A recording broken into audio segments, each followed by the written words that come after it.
Paris Saint Jermaine সংক্ষেপে পিএসজির হয়ে শেষ ম্যাচটি খেলে ফেলেছেন কিলিয়ান এমবাপ্পে।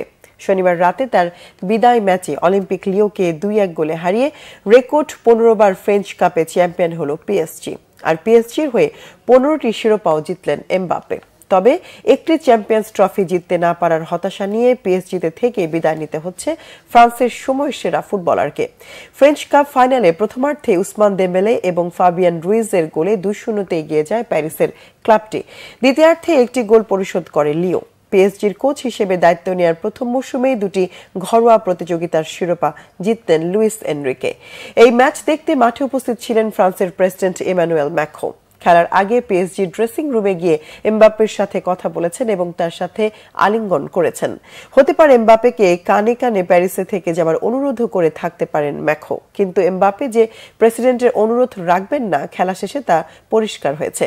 পিএসজির খেলোয়াড়রা ফাইনাল শেষে এমবাপ্পেকে কাঁধে তুলে নিয়ে শূন্যে ভাসিয়ে বিদায় অভিনন্দন জানিয়েছেন। পিএসজি ছেড়ে নিজের প্রিয় ক্লাব রিয়াল মাদ্রিদে যোগ দেবেন এই গোল মেশিন। ছোটবেলা থেকেই রিয়ালের জার্সিতে খেলার স্বপ্ন দেখে আসছেন এমবাপ্পে। পিএসজির হয়ে চ্যাম্পিয়ন্স লিগ জিততে না পারার হতাশা নিয়ে ক্লাবের সাথে চুক্তি শেষ করেই তার স্বপ্ন পূরণ করতে চলেছেন এই স্ট্রাইকার।